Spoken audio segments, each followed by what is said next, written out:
Meeting will come to order. I'd like to welcome everyone to the April the 6th, 2026 meeting of the Caswell County Board of Commissioners. If you would, join me in a moment of silent prayer followed by the Pledge of Allegiance.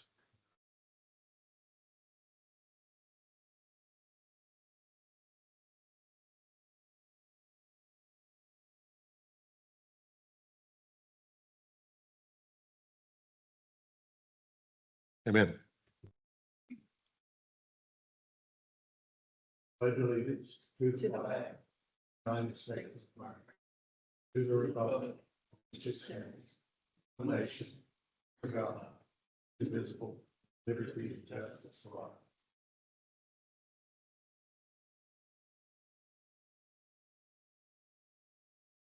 all. Public comments. We have one speaker signed up, Landon Woods.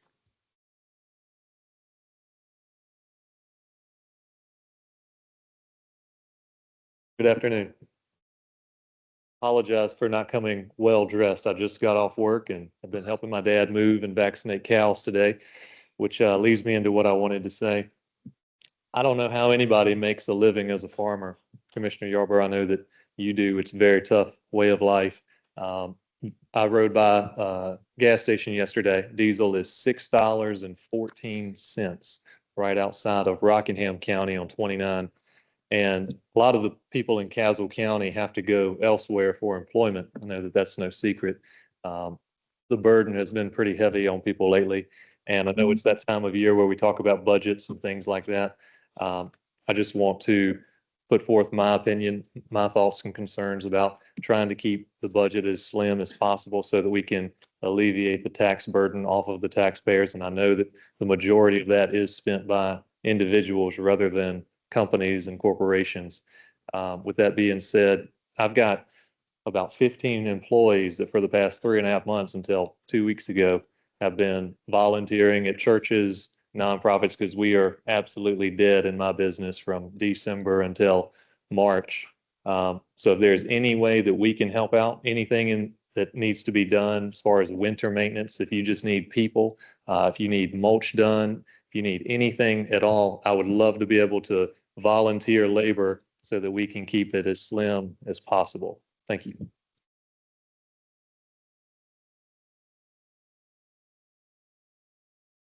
Just the one, Madam. Yes. All sir. right, thank you. Recognitions. I'll start with you, Commissioner Claggett.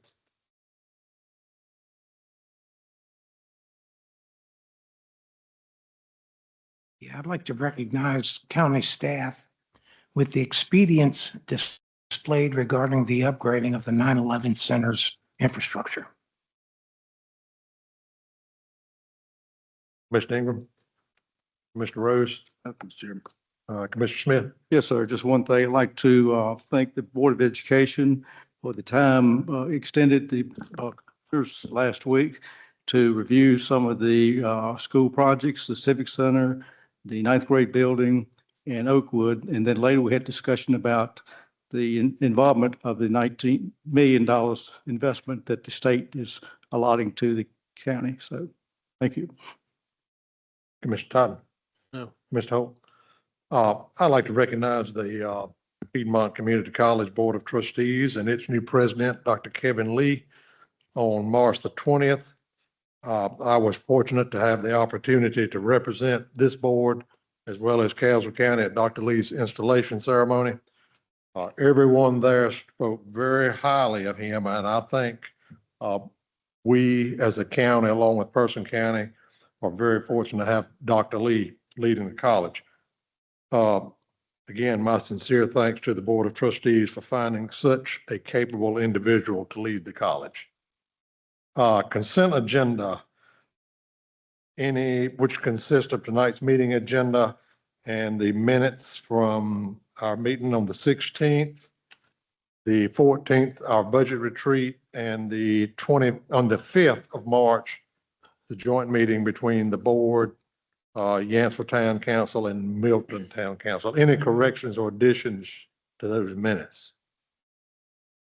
On your agenda, please add item, let's see, we're going to make this 18A. It is, we're going to go over a proclamation honoring Lori Wren for the Governor's Volunteer Service Award for this year. So add that item, if you would, as 18A. Do you have a motion? We approve the consent agenda. So moved. A motion from Commissioner Smith. Second from Commissioner Rose. All those in favor, let it be known by saying aye. Aye. All those opposed, like sign. Motion carries. Gentlemen, you should have the financial report. Should have been sent to you in your packets. Are there any questions? Right, building report, likewise, it was provided in the packet. Mr. Chairman, Yes, sir. I would just like to recognize the volume that the building inspection office has handled so far this fiscal year. It's they've handled $48 million worth of new construction. So that equates to about $300,000 worth of annual income. So that, I think that's a real positive step. All right, the February report from the sheriff's office. Any questions or comments on it?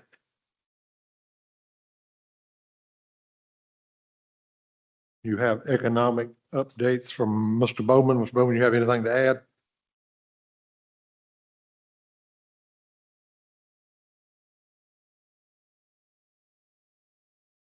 Thank you, Mr. Chairman. Members of the board, you have the update, the economic development activities for the month of March. The only real change on that, and I'll entertain any questions from that, is the number one, the Family Dollar store.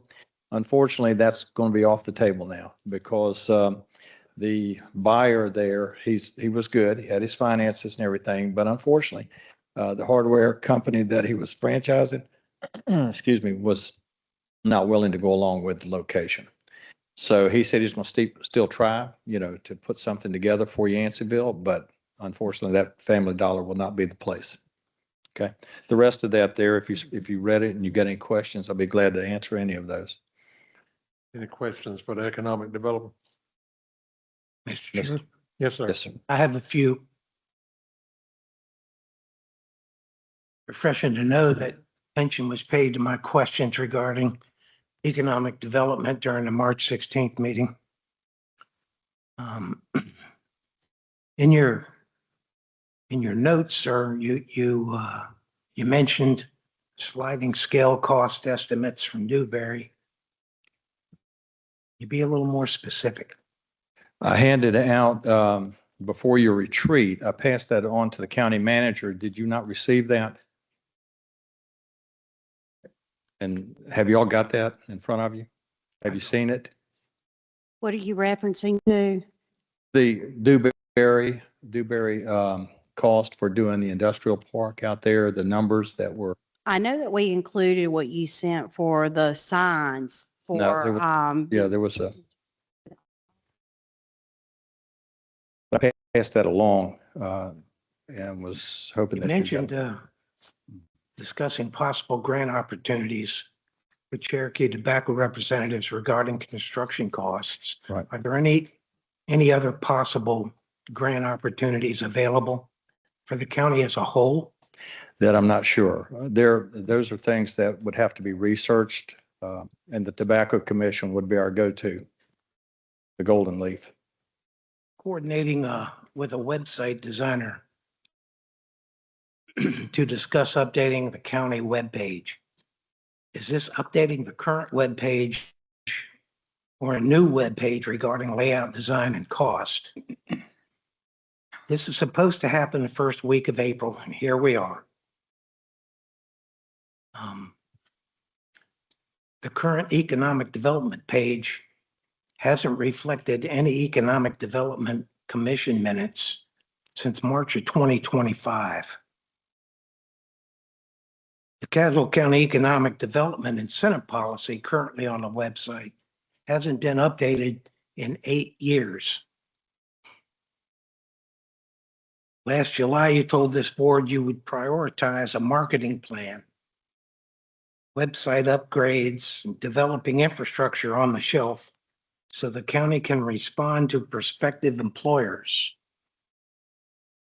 You stated, and I quote, "They shop us on the internet before they come here." This is far more reaching than a proposal for a sign on a rural road. And you stated there will be information provided to the manager after the meeting. Why not now? You mentioned that you hosted a meeting with a housing developer, the owners of the studio buildings, and a commercial retail business. Are there any more specifics that can be provided? Absolutely. And you Which- mentioned you visited a local business that is being renovated next to the barber shop. Are you speaking of the old post office building? Yes, What business is in there? there is nothing in there now Okay, because it's being renovated. It was, as a matter of fact, when I went over, they were painting on it. They were actually doing some window treatments. And so they're actually marketing that building now. thank you. Would you like me to go back through that list? No, I would because I want to address those if you don't mind, Mr. Chairman.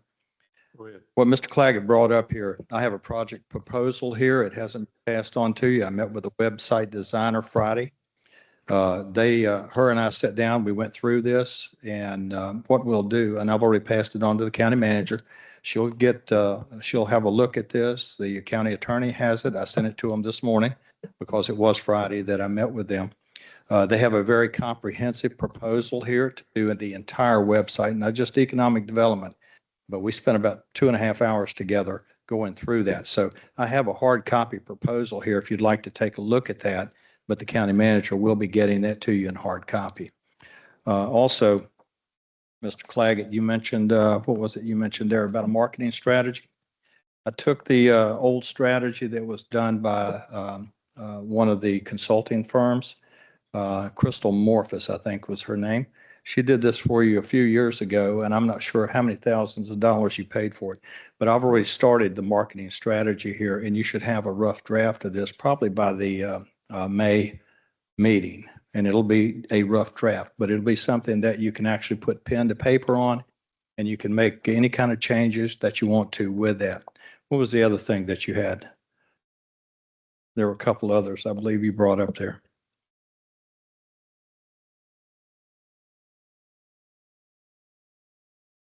Okay.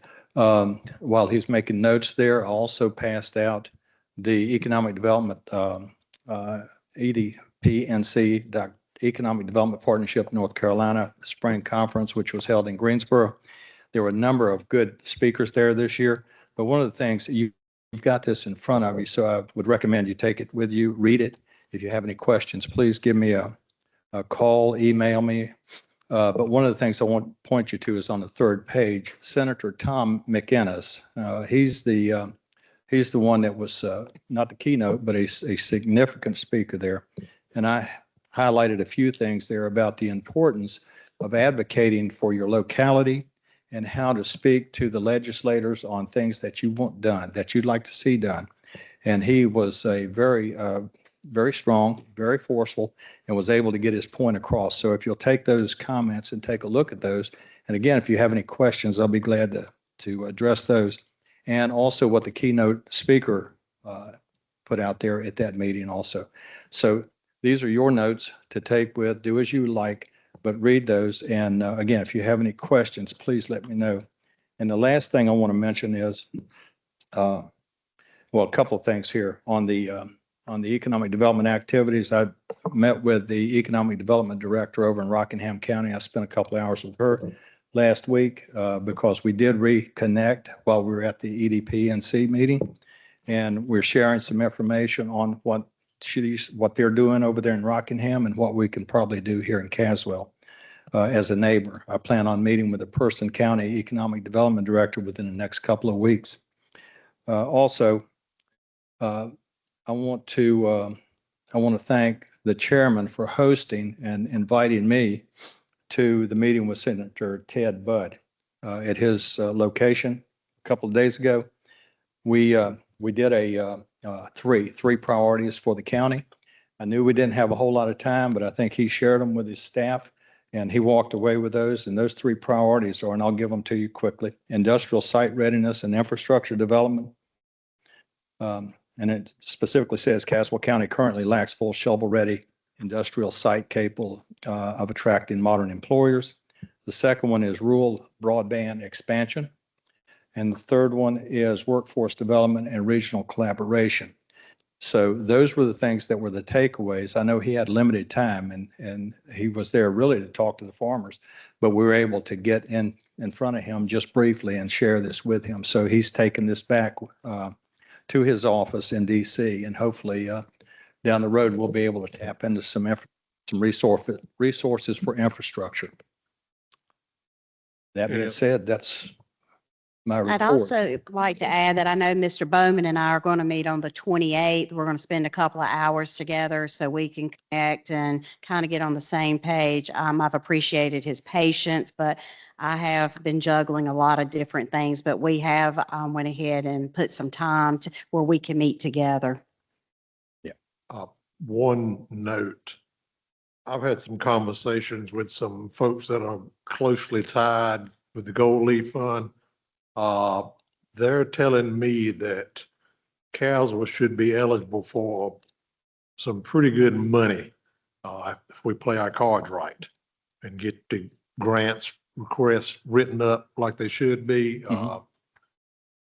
This one particular gentleman's talking about possible money for shell buildings, you name it. And I won't go into a lot of great detail, but that's something, manager, economic, really, y'all need to work closely on that. And We can reach out and schedule a joint meeting, even if it's a Teams meeting with someone from Golden Leaf to kind of see what some of our opportunities would be.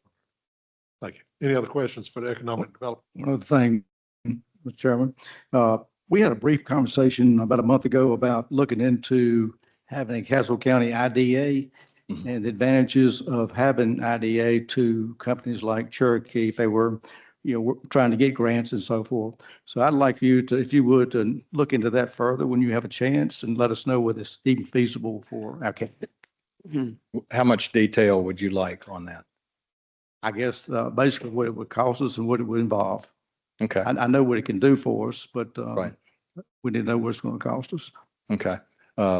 Yes, IDAs are beneficial to localities. They can actually operate autonomously. They don't have to come to you for anything, especially if they have money to operate with. They can make their own deals, which are very good because it kind of frees you up to see the big picture piece there. So I'll look at that and get back to you on some of that. I think it all stemmed from Cherokee was looking for a grant and they wanted to know if we had an IDA, they could run it through. Right. Be able to get that grant. Of course, we didn't, so we was not able to get it. So it'd be worth looking into. Okay. Yes, sir. I'll get you some information now. Thank you. Good. Thank you, Mr. Bowen. Thank you. Okay, next item, number 11, employer contributions, North Carolina 401k presentation. Ms. Uzzell, did I pronounce it right? Azale. Uzzell, okay, thank you. Have to be from Eastern North Carolina to pronounce it right. Okay. Straight from Goldsboro. Well, good evening, everyone. It is my pleasure to just take a few moments to talk to you all about the North Carolina 401k and the North Carolina 457 plan. Again, my name is Tammy Azale, and I have 24 years of experience working with the state plans in Central North Carolina. And specific to Caswell County, I've been working with Caswell County employees since 2008. And so I'm here to talk about or ask the board to consider implementing a 1% matching contribution in the 401k plan to help the employees be able to retire. As you all may be well aware, the pension is great in North Carolina, but even with 30 years of service, the pension only replaces a little over half of the pre-retirement income. And when an employer contribution is implemented, that incentivizes employees to save for retirement. And specific to surrounding counties, Rockingham County just implemented a 1% contribution. Stokes County has a 1% contribution, and they're asking for a 2% matching contribution. Person County, Guilford County, and Alamance counties, all the surrounding counties implement an employer contribution. And many of those counties had tough budget situations. So I just want to offer that whenever the matching contribution goes to the 401k, there is a savings instead of a raise in the employer paid retirement rate. What the county has to pay to the North Carolina retirement system, there's a savings on that, as well as FICA tax when that matching contribution goes into the 401k plan. And in addition to that, I think it's a great competition tool. And specific to me, it's kind of personal as a retirement counselor and working with all these surrounding counties. Typically, when I'm working with Caswell County employees, because there hasn't been a match, many of those folks, though they're eligible to retire from the local government system, are not retirement ready. And where I've seen those matching contributions, even at 1%, it goes a long way in helping bridge the gap in people's retirement. And it's a great incentive to employees to save for their own retirement when their employer is matching that contribution. And I believe that's all I have to say at the moment. What questions do you all have for me? Any questions for Ms. Azale? I'll, one question. Go ahead. Well, listen, you know what that would cost us on the annual basis? 1% match? Not right off, I do not. I mean, we could find that up for you. I know many times, Tammy has said that when it's hard for a county to give a raise, that year, a COLA raise, that sometimes this can be a cheaper option and still give back to the employee. But I don't have that number right offhand, but we can look into that, before we start digging into budget time. Any other questions? I think you all have a copy of the comparison between the 401k and the 457 and everything that goes along with it.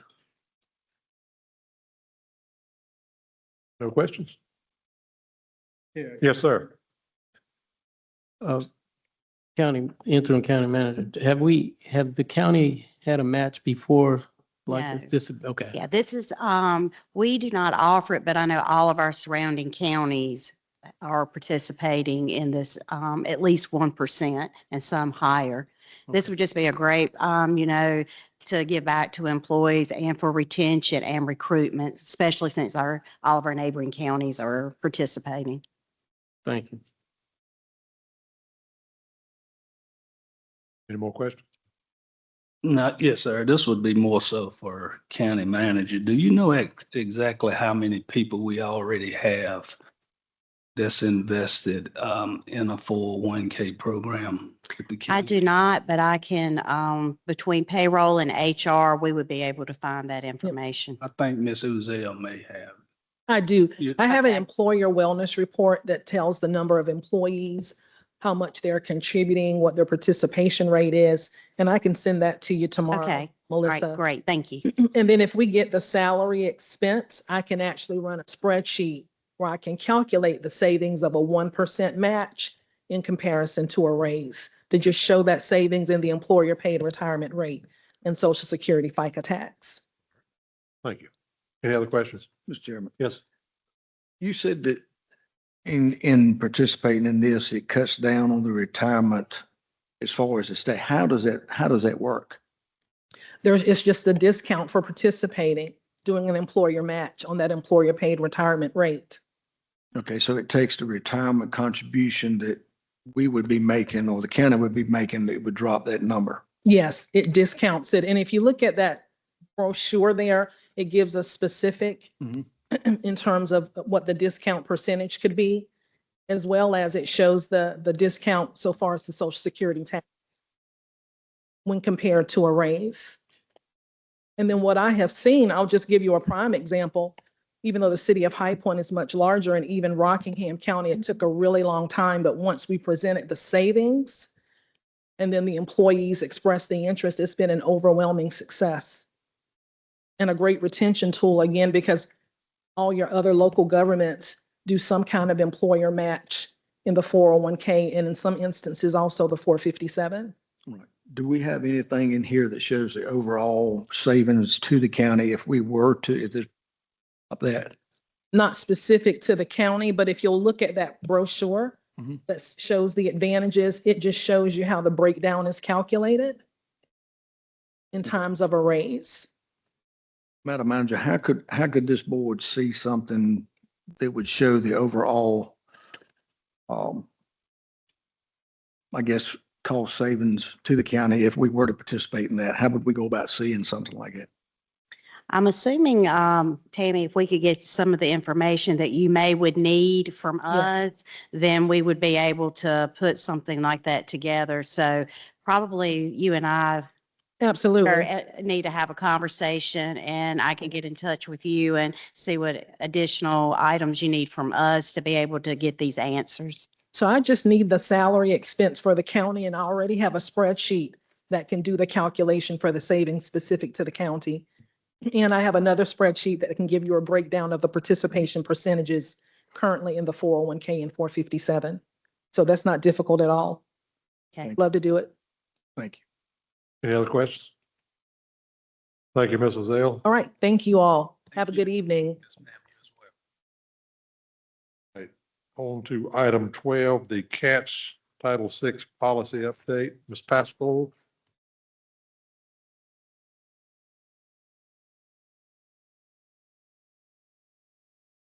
Good afternoon. The first is our Title VI. It's just an update. We have to do it every 3 years. It's updating the census data, going off the most current. So that'll be our 2024 census data. It's none of the verbiage is changed. It's just measuring our limited English proficiency population in the county and seeing if we would have to provide translated documents in that target language, which would be Spanish. And we're not. We don't have to do that. We don't meet that 5% or 1,000 persons. So it's just an update to that policy. Any questions? This is something that has to be done every 3 years? Yes, If I hear you correctly. Okay, so this is just renewing, I guess. Okay, all right. Mr. Chairman, I Yes. have one question. What are the eligibility requirements for citizens to take advantage of the CAT system in the county? any resident of the Yeah. county is eligible. Incomes factors? Okay, great. All right, do I have a motion that we approve the updated Title VI policy for cats? Mr. Chairman, so moved. Have a motion from Commissioner Smith, Second. second from Commissioner Roach. Time for discussion.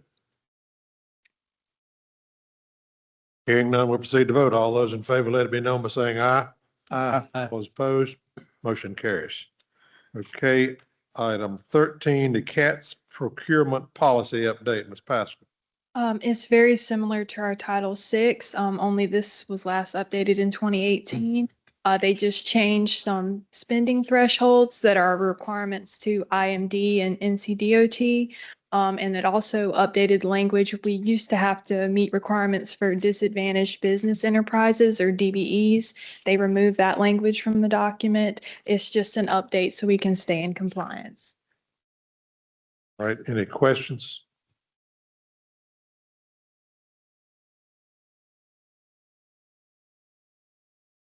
Do I have a motion, we approve a procurement policy? So moved. I have a motion from Commissioner Rose, Second. second from Commissioner Ingram. Any discussion? Hearing none, we'll proceed to vote. All those in favor, let it be known by saying aye. Aye. All those opposed, motion carries. Thank you, Ms. Pascal. Thank you. Item 14, establishment of a dedicated AEMT pay grade. Mr. Yarborough. Good evening, Commissioners. Appreciate the opportunity to speak with all of you today regarding a proposal that is both practical and necessary for Caswell County EMS. Like many EMS systems across the country, we are facing ongoing challenges with paramedic staffing. We're seeing longer recruitment cycles, unfilled positions, and increasing reliance on overtime to maintain coverage. At times, this has resulted in ambulance operating at minimum staffing levels, which impacts response times, increases dependence on mutual aid, and places additional strain on our current employees. At the same time, there's a clear opportunity in front of us. The workforce pool for advanced EMTs is significantly stronger, both locally and regionally. However, our current pay structure doesn't recognize that certification. We have employees who either already hold this certification or are testing within the next 7 days to become an advanced EMT on their way to becoming a paramedic. We currently don't have a structure to compensate them at the advanced EMT level. What that means is we are not fully utilizing the clinical capabilities that already exist within our system. The proposal before you is straightforward. We are asking you to establish a dedicated pay grade for advanced EMTs that recognizes their expanded scope of practice and allows us to better use this level of provider in our daily operations. This would give us the ability to enhance patient care by increasing access to interventions such as IV therapy, expanded medications, and advanced airway support, particularly during times when a paramedic may not be readily available. Operationally, this improves our reliability and allows us to fill schedules more efficiently, reduce overtime, and decrease burnout among our providers. Just as importantly, it creates a career ladder within the organization, encouraging EMTs to advance, improving retention, and building a pipeline towards paramedic certifications. Now I want to emphasize what I believe is a very important aspect of this proposal, and I think you'll agree. This is a cost-neutral solution. We are not asking for new positions, and we're not asking for additional funding. We currently have budgeted salary dollars tied to paramedic positions that remain vacant. Those funds are already allocated but unused. This proposal simply redirects a portion of those existing dollars to establish an advanced EMT pay grade. The employees that are currently advanced EMTs have plans to go to paramedic school or have already started. This means I will not have to come back to you later for additional funding for these employees. By approving this proposal, we are turning unused funding into improved service delivery. From a strategic standpoint, this allows more of our ambulances to operate at the advanced life support level, which increases the overall capability of our system and improves patient outcomes for the citizens of Caswell County, all without increasing the budget. Our recommendation is to move forward with creating this pay grade, establishing a starting rate based on surrounding markets and our current pay structure for EMTs and paramedics, and implement it immediately using existing salary allocations. In closing, this proposal is about being proactive and resourceful.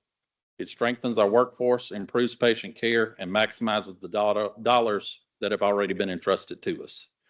Thank you, and I'm happy to answer any questions you may have. Questions? Mr. Yes, sir. When you say that it's, you're going to use the funds from unused or unfilled positions and it wouldn't cost us anything, what happens when you fill those positions? The positions that are currently being taken up by EMTs who are actually advanced EMTs, according to the state of North Carolina, those lapsed salaries are being used to fund this operation. It would not be more salaries on top of that because these providers eventually move from EMT where they're currently being compensated at to advanced EMT and then eventually to paramedic spots which are open. What's the difference between EMT and AEMT? The scope of practice. Advanced EMTs are able to do more than EMTs. Think of Not EMT. as much as a paramedic. Correct. John, you may want to elaborate too, that this is not something new to the county, that years ago we actually did. I know when we were housed in over at EMS that y'all actually did have this set up. We did have this at one point. Me and Melissa have talked about it several times. We can't figure out exactly where it went or why it went away. But given the current job climate of finding paramedics and competing with surrounding counties, this is going to help patient care tremendously. Because like you said, with us being a rural county, and if you happen to have not enough paramedics and happen to have 2 EMTs on there, if you did have someone with this capability, they would have a little bit more scope to be able to work with until, you know, additional help maybe could get there. Correct. And you see multiple counties that are utilizing advanced EMTs more and more because the community college is not sending out paramedics like they once were. More people are going more and more the nursing route instead of the paramedic route. And paramedics are being utilized in other capacities other than just riding on an ambulance, which includes urgent cares. We have several ERs around that utilize paramedics, and that's all systems that we are competing with that we didn't have to compete with in the past. Any other questions? Mr. Chairman. Yes. Mr. Yarwood, is there a single pay grade under the AMT certification? Right now in our HR system, there is not anything. We're proposing an hourly rate of $18.76 an hour. We compared that to surrounding counties as well as to our current what our current EMTs and paramedics make. So it's your goal to get all the EMTs up to that advanced grade and make it basically the same pay? Is that correct? It would be great. I don't ever see that happening. We'll always have some EMTs. But I think one way to help alleviate the staffing shortage within Caswell EMS is to support our employees that are wanting to go to school. So and you would help encourage themselves. that? Okay. Absolutely. Yeah. We already are. There are several provisions in the personnel policy to support employees going back to school. We have wholeheartedly supported that in the past year or so, and assisting them in the ways that are already allocated in the personnel policy. Any other questions, Mr. Rhodes? John, you may have touched on it and I may have just missed it, but what is, as far as the EMT and the AEMT, what more training does the AEMT got to have other than the EMT? An initial EMT class is 4 to 5 months long. An advanced EMT class is another 3 to 4 months on top of that. And once they're done and certified by the state, they can do IV therapy, more medications, advanced airway management. And the state has really opened up their scope of practice in the past couple of years where they can do more and more, where it's more of a benefit to us to have this. Okay. And I know you did say that there was no impact to the budget. Mr. Horton, have you looked at this to say that that is correct?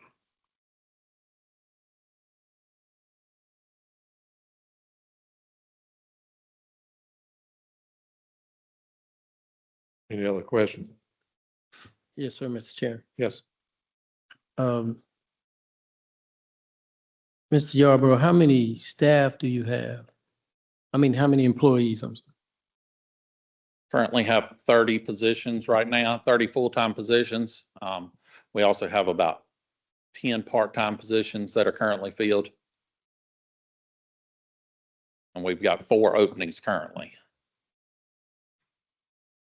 30 full-time and how many part-time? About 10 currently on the roster.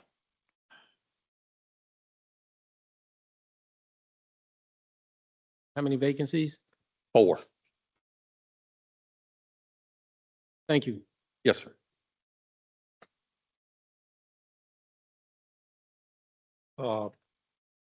Mr. Horton, if you don't mind, since this was listed as a discussion item, just going over these numbers and make sure we're in a good place with these change in this salary designation for AEMT, that we've got the money there to do what the interim director's proposing. And we'll take this up, if the board is so inclined, we'll take this up on the 20th to make a decision. Does that work? Yes. Yes. Thank you, Mr. Yarborough. Okay, the EDA Disaster Supplement Grant Opportunity, Ms. Williamson. The U.S. Economic Development Administration FY 2025 Disaster Supplemental Grant Program provides approximately $1.45 billion to support economic recovery in areas impacted by federally declared disasters in 2023 and 2024. And the program includes multiple funding tiers, including large-scale implementation grants and operations on a rolling basis. So this particular grant could possibly be funded at 100%, but at least at 80%. They have made provisions, and we should fall under this to where it's 100% covered for severely distressed applicants. So it's a very good possibility that we would not have to pay anything if we were awarded this grant. And we've been working with PTRC with a young lady named Chloe Davis that's helping us with putting our projects together. together. And keep in mind, it does have to tie back to somehow we're even economically disadvantaged, or it will be improvements to economic development. So kind of one of our summary ideas, and it's been myself, Jason Watleyton, Kenneth Everett, and John Yarbrough who have been working with Chloe on this. And some of the ideas that we came up with, I got to thinking about what could we do with the old jail to maybe, because it's going to cost a lot to demolish the old jail, but we've got to put something back that would tie back to economic impact in the county. So got to thinking about maybe we could develop an economic development hub and conference center to support business growth, recruitment, and development within the county. And the proposed facility would serve as a centralized one-stop location, housing key departments such as planning, inspections, permitting, economic development, and GIS, improving efficiency and accessibility for when we have developers and business and residents to come in. It's almost like a one-stop shop where you would be able to come in and take care of everything that you needed. And especially like if you had business developers that were coming in, they would have all the key players there, that they would need to speak with, and maybe coming to the county to present, a project possibly over at the Pelham Industrial Park or the Yanceville Industrial Park or anywhere in the county. And it could also include, like we were saying, a large conference and training space to support business recruitment efforts, workforce development, small business workshops, and regional meetings. And this concept aligns with the economic development goals by streamlining services, enhancing the county's ability to attract new businesses, and supporting existing and emerging entrepreneurs. And additionally, the idea, Chloe said, would be a strong candidate for the grant funding is because of the EDA-related opportunities, particularly given that counties like Caswell are designated as a distressed area. And she seemed to think that this project would score high when we're competing with this grant. And we also are looking for shelter options through this grant to help us with some of our shelter options that we have. We threw around a few different options there. I've even asked about the Civic Center, and I know I've told you all I've been waiting to get a response back. And ironically, today I did hear from Chloe, but not answering the question as to whether we could look at the Civic Center as far as a business impact, as well as possibly serving as our shelter space, and maybe paying for some of the repairs that need to be done there if the county and the school board decided to exchange. So that is something that she's going to be coming out next week to meet with us and to walk through the projects. So just wanted to let you know this is a possibility, some ideas that we have presented to her, and she seems to think that they're strong ideas. I'm just not sure yet about the Civic Center, if that's going to be an option or not. But we do plan to meet with her next week. We're just waiting to set the dates. So just wanted to share that that is an opportunity that we are going out for grant funding. And I know that I put in here that, the recommendation is to review our information that we're presenting to repurpose, hopefully maybe the former jail and some of the other economic development ideas. And what I would like to see done is that, that the board would authorize to proceed with the development and submission of the grant application for these projects, including the coordination with regional partners and consultants, and to give staff, opportunity to do this, because I think that we're hoping to submit maybe in May, and then give us an opportunity to return to the board for approval prior to accepting any grant award or commitment of any county funds that may be required. I just wanted to get permission by the board to be able to move forward with applying for this. It's not that it will cost us anything, unless we're awarded. There is a possibility that, we would have to put funds with it, but with Caswell being a distressed county, it's a very good possibility that we would not have to. Questions? Mr. Chairman, Yes. Melissa, do you have any idea as to what kind of money we're looking at, what we're going to request grant wise? Because if you're going to upfit it, then it's got to be enough to get it to where it meets code. Well, when we were discussing it, I know one of the members of our group said that, that could be could be a $20 million project. So we did, tell her that it could be a costly project. We were upfront with her, told her the condition that, the old jail is in, it's about the asbestos and everything. And she seemed to be like, that should not be an issue of being able to carry the project forward. I think when she comes out here, we're going to take her to the different areas to get more of an idea of, how much we would need to put in. And I think she also plans to bring Hillary Sherman with her as well. Any other questions? So all you're asking for is authority to submit the grant application, Correct. not spending any No. money. Just for us to be able to continue on with the submission.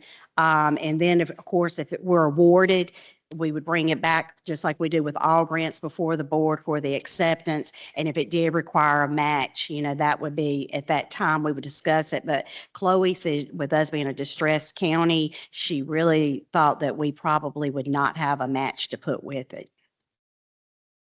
I'll just ask for a consensus, board members. All the manager's asking for is the ability to apply for the grant. Correct. That okay with everybody? Yeah. Okay. Yep. Proceed there, Madam Manager, with that. That's fine. Okay, the NCDIT Brightspeed Amendment, the manager and the county attorney on this one. Pick up any on that or? Yeah, good evening, Mr. Chairman, members of the board. What you have before you in the packet is the original grant agreement, which was enacted in September of 2024. And what we'll be asking for action on tonight is actually the amendment to the agreement. And this involves the great grant agreement issued by the state of North Carolina and Brightspeed as the utility provider. So what this agreement does, it gives the county more teeth in the agreement, and in part, it requires Brightspeed to maintain for the life of the project under this agreement a discrete budget that fully funds the state's funding amount. And it also requires Brightspeed to furnish a performance bond in an amount equal to 100% of the total project cost. The total cost of the project is approximately 1.5 million, and the majority of the funds will be provided by the GREAT Award. And then there's also a matching amount provided by Brightspeed through the Internet Service Provider Fund in the amount of $236,000. So what this amendment does, it actually helps to protect the state of North Carolina and the county and puts stringent requirements on Brightspeed to properly utilize these funds. Right. Questions, comments? Mr. Chairman, Yes. Mr. Attorney, the performance bond, is that for a extended period of time beyond the completion date of the project?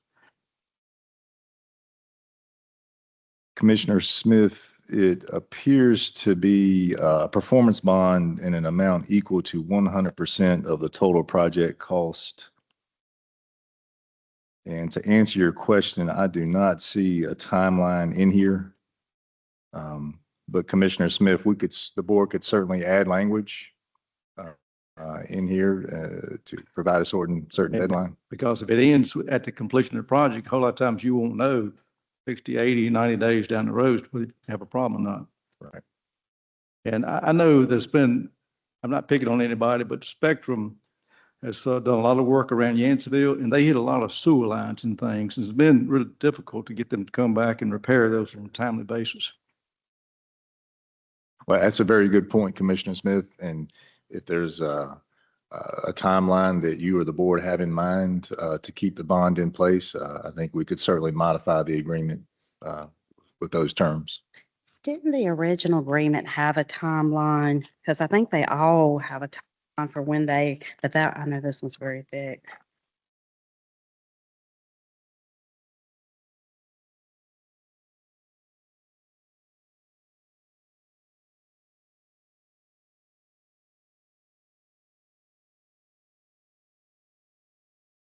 I don't see a timeline in the amendment, Commissioner Smith. But I could certainly research that and get back to you. How long you think? 90 days, 120 days? It's usually like a year, Yeah, I'll say a 12 year or months. two. about a Okay. year. If you would, just do some research on that, Russell, and bring it back to us. Yes, sir, will do. Thank you. The needs-based grant for Oakwood. Melissa or Russell, either one. I'm sorry, Mr. Chairman. When they The don't- needs-based grant for Oakwood Elementary. I know after we met with the Board of Commissioners, the Board of Education and the Board of Commissioners met, that we agreed that since there was a 0% county match that would be involved, that both parties seemed to be in agreement moving forward with the $18.8 million that's been awarded to the Castle County Schools. So I know we said that we would do our approval on our end at our meeting, and on their meeting, 13th, they will do their approval, and I'll let Russell add anything additional he would like to add. Thank you, Madam County Manager. Members of the board, the agreement is straightforward, and the most important part, as you'll see in the grant funds awarded, are in the amount of $18,800,000.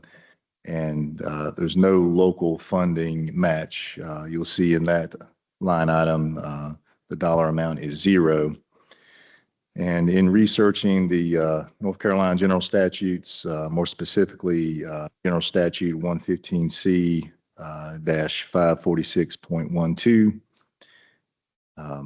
it appears any funding through this grant that's allocated for the Board of Education would also need the approval from the local Board of Commissioners to move forward.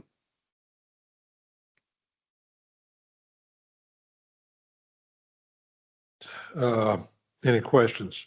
Mr. Chairman. Yes. I do have one question. The original project started out over 19 million. Is the difference the 5% match? They just reduced the scope of the work by Yes. that much? Okay, Yes. so they'll have to cut back 5% of the work. This proposed. Correct. Okay.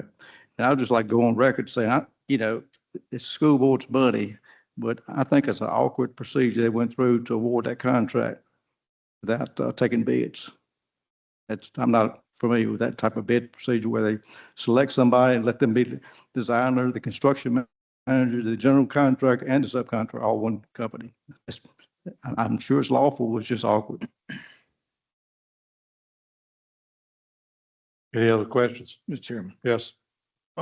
Madam Manager, I know you said that there is a 0% match, but were you able to find out, because there was some talk early on about we could possibly use the ADM funds or as far as that match, but were you able to find out a definite answer on that we were or were not? I just know before that initial meeting that Nathan responded back from DPI saying that we would not be able to use any state or federal funding to be considered as your local match. It could not have any state or federal, and even the agreement states that you cannot have those. I know that I do plan to reach out to the school system, to Mr. Stokes, to see if his finance department and himself would be interested, because Nathan from DPI said he would be willing to start out doing a Teams meeting with us to go over everything. And then we could take and possibly come back to have a joint meeting with both boards where he could come out to speak to everybody, so we fully have an understanding of those funds. Well, I am glad that school system got this funding to do the repairs there, but I'm hoping in the future things don't go like this again, because if it hadn't been for this 0% match, we would probably have a mess right now. But thank you for all your hard work on it.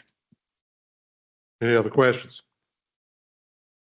And, Mr. Chairman, Yes. and you'll, I think there is a handout passed out before the meeting of an alternative suggested motion, and it's going to be slightly different from what was in your agenda packet. If the Mr. bo- Yarborough, that was, I That's gave the that to you. Yes. If the board chooses to move forward. That's the alternative motion, I think they're speaking of right there. Wording's just a little different than. what It's you just, had. we added a little bit more at the end there, one more sentence, just to help cover the county some more. Yeah, I think it's protection for the county more than anything else. The new motion.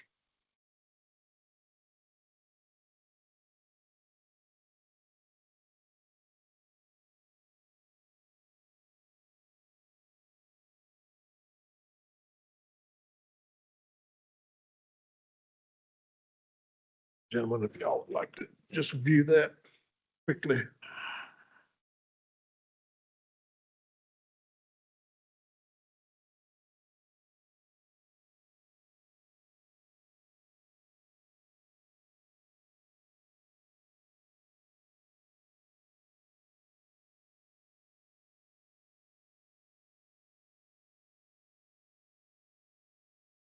All right, everybody's had a chance to read it. Do I have a motion? Somebody motion. wants to make that motion, it needs to be read into the minutes, I guess, yeah. Okay. You're satisfied with that? Yeah, I move that the Board of Commissioners approve the needs-based public schools capital funds form agreement for FY 2025-26, allotting 18.8 million to Castle County Schools. Acknowledge that the award requires zero county match. Authorize Chairman Yarborough to sign the agreement, and further approve that all project cash flow be administered through the county finance department with invoices processed and paid through the county finance office. Have a motion to have a second? Second. Motion from Commissioner Smith, second from Commissioner Todd. Any discussion? Is that, Mr. Yes, Chair, is that normal for it to go through our finance department? Yeah. And according to the manager, it is. That we kind of have a little control of the funds. It is when, with the high school project, we did, it was the same way. The money has to be drawn down by the county. Any of the funds for the school, even if they use lottery funds or anything like that, it has to be drawn down by the county. That's why it requires both boards' signatures. And I know with the high school, Melissa Miller and I were talking along with Russell on a call today that's how we deal with it as well, because that adds more protection for the county because, you know, at the end, we're in this with them. well, there was a offhanded comment about that we'd already got like, this was one of the school board members saying that we'd already received like 12 million. Would They it- have that money in their account? Would it be transferred to us? Right now, that money is still at the DPI level there, because I know when Mr. Horton and I went over for a meeting that day, they said just to show us, the company that was there to present it, said just to show how serious they were with where they've awarded the grant, there was already 12 million sitting in an account for Caswell County. So they already had it appropriated sitting there, but not where at that time we couldn't draw down because we haven't finished the agreement paperwork. But that money is still in Raleigh. Yes, yes. Until okay. we process all this paperwork, they're not going to allow us to pull down anything. It has to be funneled, for lack of a better term, through the county finance department. Correct. It can't just go straight to the, Correct. okay. Any other comments, questions? Hearing none, we'll proceed to vote. All those in favor, let it be known by raising your right hand. All those opposed, motion carries. Okay, item 18, gentlemen, with the departure of our previous county manager, who was also our county clerk to the board, we have a deputy clerk at the moment, but we do not have a clerk. And we need a clerk to administer. One reason is to administer oaths to this board in next meeting, I believe it is. Correct. Yeah.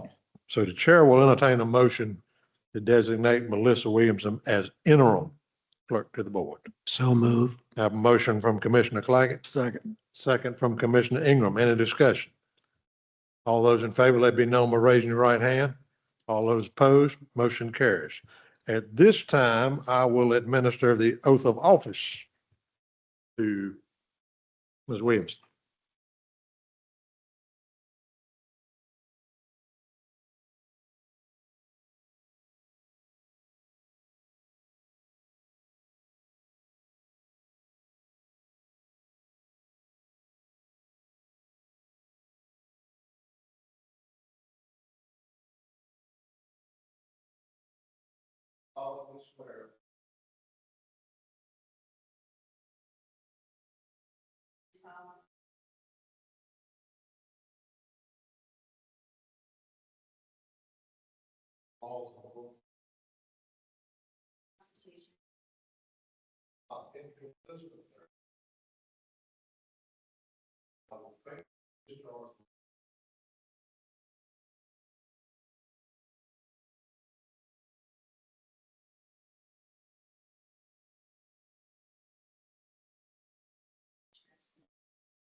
All right, gentlemen, item 18A, we have a proclamation before us honoring Lori Wren as a recipient of the 2026 Governor's Volunteer Service Award. And if you would so indulge me, I would like to read that proclamation. States honoring Lori Wren for receiving the 2026 Governor's Volunteer Service. Whereas volunteerism is a vital component of strong and resilient communities, and individuals who give their time and talent selflessly make an impact on the lives of others. And whereas Lori Wren has demonstrated exceptional dedication to serving others through volunteer efforts that strengthen and enrich the Caswell County community. And whereas through a spirit of service, compassion, and commitment, Lori Wren has contributed meaningful time and effort to improving the quality of life for citizens across the county. And whereas this outstanding service has been recognized at the state level through the awarding of the 2026 Governor's Volunteer Service Award, a prestigious honor presented to individuals who exemplify the true spirit of volunteerism. And whereas this recognition reflects great credit upon Lori Wren and brings honor and distinction to Caswell County. Now therefore be it proclaimed that the Caswell County Board of Commissioners hereby congratulates and honors Lori Wren for receiving the 2026 Governor's Volunteer Service Award and expresses its sincere appreciation for her dedication, generosity, and commitment to serving others.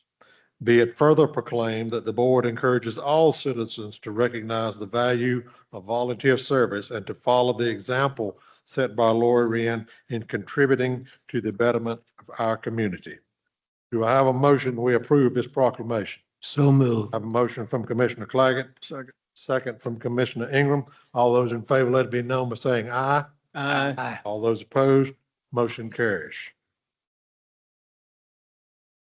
All right. Down to appointments and reappointments. Senior Center Advisory Committee, we have two applications. I'm taking that we have two openings.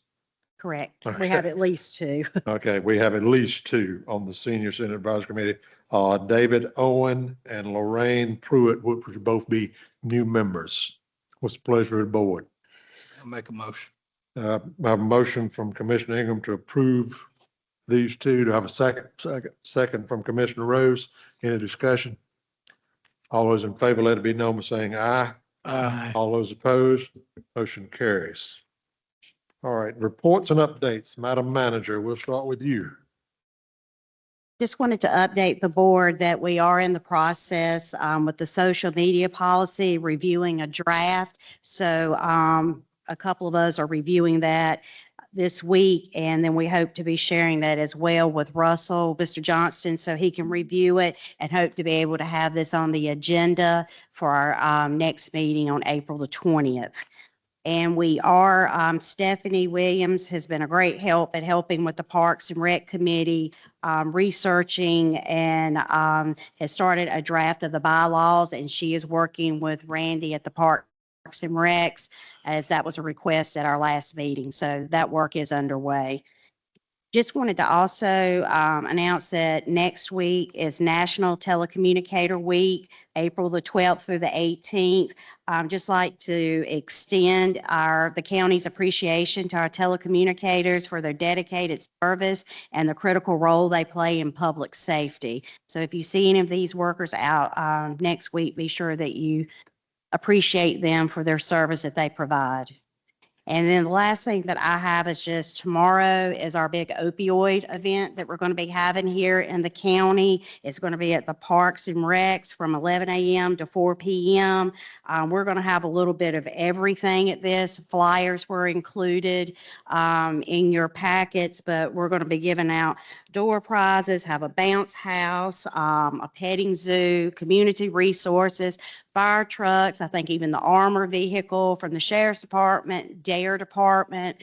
We're going to have UNC Air Care. We're going to have food trucks. It's just going to be a big event. So we encourage everybody to come out. It's been a lot of hard work that's been put in to pull this off tomorrow. And I'd just like to appreciate everyone that's helped with the event to make it a success that I know it's going to be tomorrow. Thank you. Mr. Attorney. No updates at this time, Mr. Chair. Right. Commissioner updates and comments. I'll start with you, Mr. Holt. Mr. Totten. Yep. Mr. Smith. Yes, sir. I do have one thing. This is a request of our interim county manager. At some point in time, prior to the finalizing the budget, I would like to know more about the capital funds for the schools.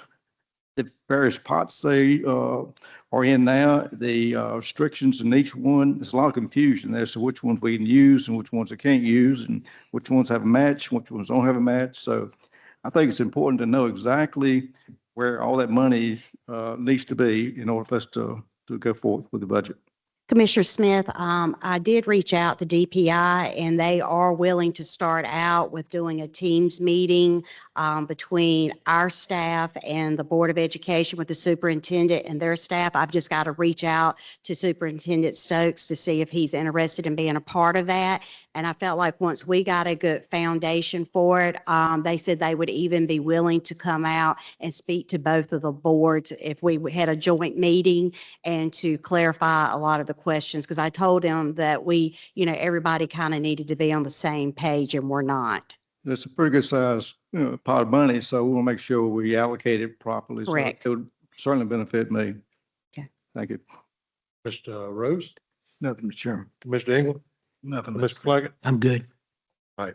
Announcements and upcoming events, as the manager's already spoken, 4 p.m. from 11 to 4 tomorrow, the Hope and Healing in Caswell at the County Park. Wednesday of this week, 2:30 p.m. blood drive at the Senior Center. Monday, the 20th, 5 p.m. budget workshop here, followed by our regular meeting at 6:30 on the same day.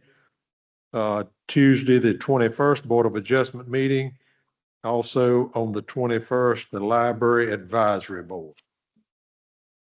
Closed session to consult with an attorney employed or retained by the public body in order to preserve the attorney-client privilege as provided under North Carolina General Statute 143-318.11, subsection A3, and consider the qualifications or conditions of appointment an individual public officer or employee or prospective public officer or employee as provided under North Carolina General Statute 143-318.11, subsection A6. Do I have a motion to go into closed session? So move. A motion from Commissioner Rose, Second. second from Commissioner Ingram. All those in favor, let it be known by saying aye. Aye. All those opposed. We now sit in closed session.